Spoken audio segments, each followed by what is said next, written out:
Welcome to Jackson Lewis's podcast, We Get Work. Our podcast identifies issues that influence and impact the workplace and its continuing evolution, and helps answer the question on every organization's mind: how will my business be impacted?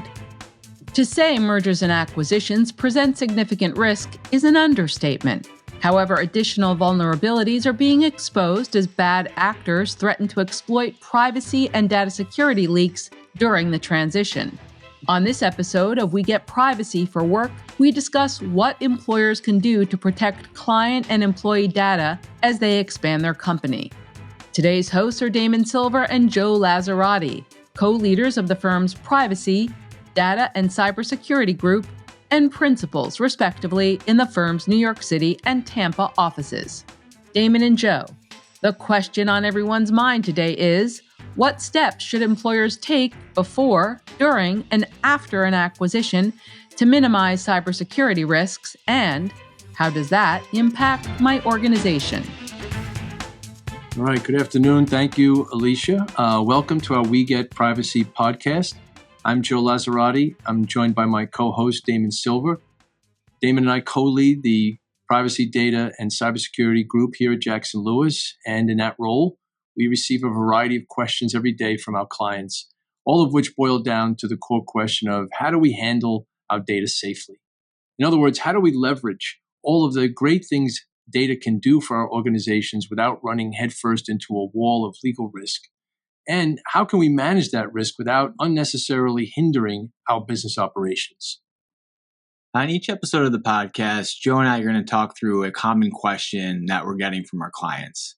And we're going to talk through it in the same way that we would with our clients, meaning with a focus on the practical.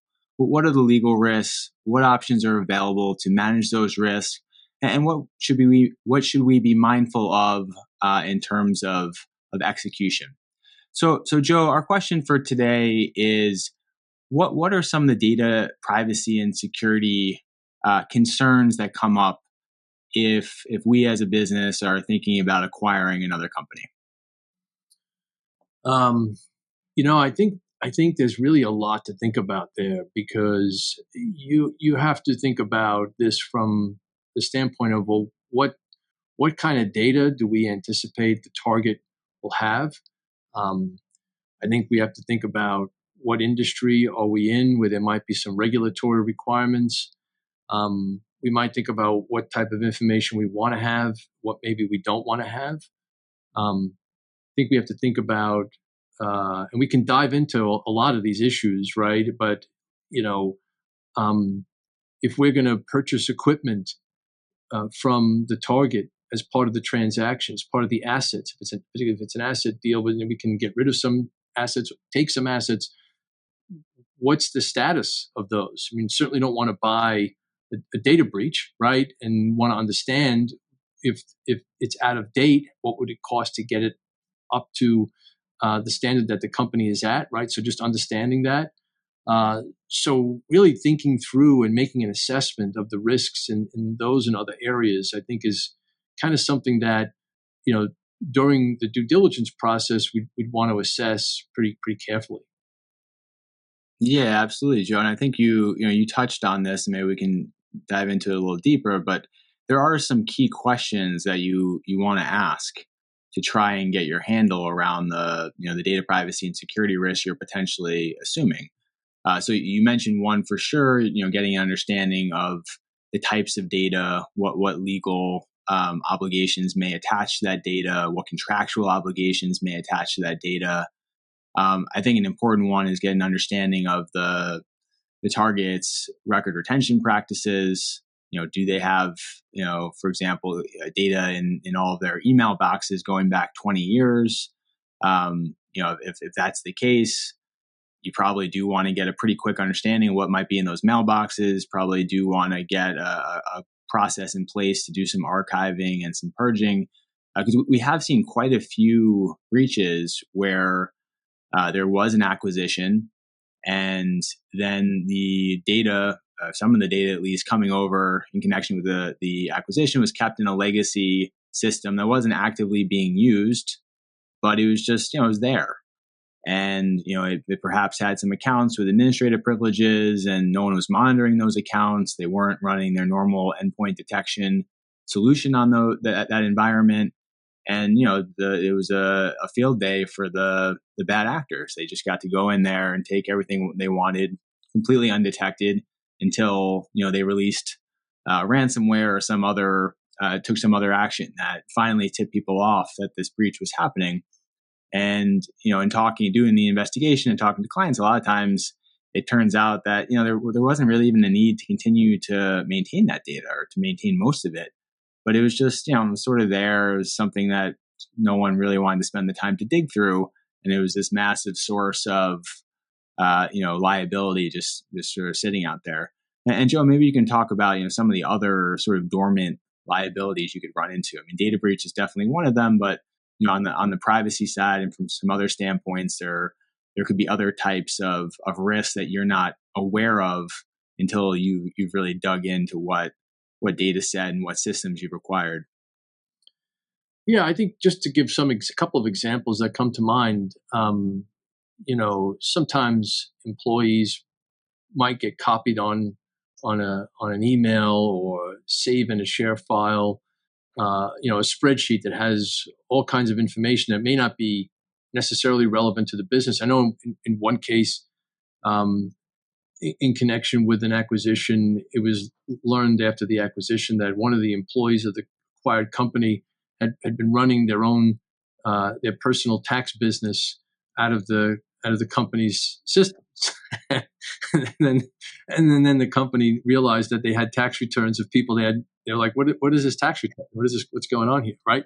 So they didn't know that, right? And to some degree, it may be difficult to find those hidden treasures that you wind up with, but something like that. But perhaps there's a service, right? I think we've worked with some that can run some type of a scan to identify data that might be unusual or create some unnecessary risks. That's certainly one thing. But even in the employment context, you might get, and we've run into this where the buyer will want to see what's the status of the employees, like who do we want to hire, and what's someone's work history, and how many leaves of absence do they have, and workers' comp costs. Now, we're talking about the purchase, but from the seller's perspective, they may want to say, well, wait a second, we don't want to provide that. Certainly not until the transaction closes. And what if we do want to exchange some information during that time? And you decide to do that, right? You decide to share that information. One question is, if you share the information, what are you sharing? Can you disclose that information in the due diligence process?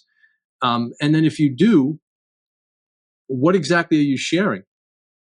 A lot of people talk about, well, we'll give you the personnel file. Well, if you haven't had good data practices and kept files separate that ought to be kept separate, you might be sharing medical information, for example, to a party that doesn't have any authority to have that. And in effect, you may technically create a breach or a violation of, maybe the ADA or even HIPAA. So that may be like kind of a dormant issue that in the process of what might be considered a normal exchange of data in anticipation of a deal, you wind up doing that. And just by the way, for those exchanges of data that do make sense and aren't going to trigger those kinds of things, you still may want to have some kind of a due diligence agreement that covers the responsibilities for that data. You could certainly conceivable in the course of carrying out a deal, you may have a data breach, and then who's responsible for that? Or if the deal doesn't go through, what happens to the data? But those are some of just a couple of examples of some dormant issues that I've run into, Damon. Yeah, no, I think those are important ones, and I did want to just drill down on one.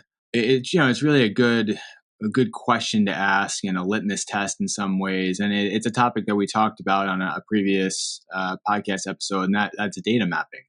If you were going to be acquiring this company, something you want to ask about is their data maps, because one, if they don't have them, they've never done data mapping, they have no idea what that is. Like that definitely tells you something about their data practices. It suggests they do not have a very mature program. If they do have them, you can get hopefully a preview of some of these issues that we've been talking about. You can see what type of data assets they've been using to process data, see what types of data elements are being maintained by those various assets. You can see some of the safeguards that are in place. You may be able to get some information about retention practices. And so that could be a very helpful starting point to try and get a better understanding. You're never going to have a perfect understanding. There's always going to be some chance for surprise. But in looking at data maps and asking about data maps, you at least give yourself sort of the lay of the land and have put yourself in a better position to ask additional questions and to start getting a real handle on what the risk profile is of the acquisition from a data privacy and security standpoint.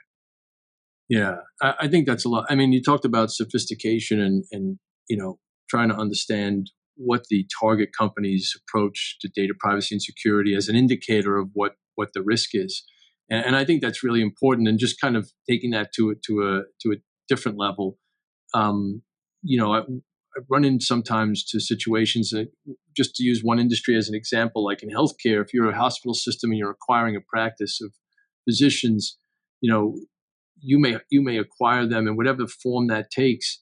The physician practice group may just be used to practicing in, let's call it a less secure environment without some controls that may be viewed as inhibiting the ability to practice efficiently, but in fact may, provide better safeguards for patient and employee data. And so after the transaction closes, and maybe they're now a subsidiary, a wholly owned sub of the acquiring company, how do you now integrate them and avoid them from creating additional risk should there be some compromise down the road because they've kind of dragged their feet in taking steps to secure their environment in a way that's consistent with the overall the overall enterprise. So to kind of thinking about that in the deal and trying to do what you can to get some assurances that that's going to take place might be a good thing, because there have been some situations where, not just in healthcare but in others, that the target then after the transaction now becomes a pretty big liability for the company overall. So understanding the overall sophistication and how to integrate the new company into the organization, can come with some challenges, not just at the transaction stage, but even afterwards. Yeah, and one other thing to consider, Joe, is that most organizations at this point are using a variety of vendors to process their data. So it's not just the systems of the target you need to think about. You also need to get an understanding of what other parties out there are processing data that you as the acquirer are now going to be the owner of. There may be a variety of different software providers and contractors and others who may have either access to or may even be maintaining data that you are now going to own. And it's helpful to get a sense of what kind of vetting was done of those parties. Are there data processing agreements in place with them? What kind of risk what kind of vendor risk are you inheriting if you acquire this company? And sort of tangentially related to that, an issue that I've seen come up a couple of times is that one of the assets that the acquirer will acquire is a website. And that website might be running all types of tracking technologies, cookies and pixels, et cetera, that potentially if efforts haven't been made to provide proper notice and collect consent, could expose the acquiring company to claims of wiretap violations and invasion of privacy violations. And it may be a type of situation where the acquiring company has done some work on its own sites. It has an understanding of what's being run, and it has a pretty good program in place to address compliance.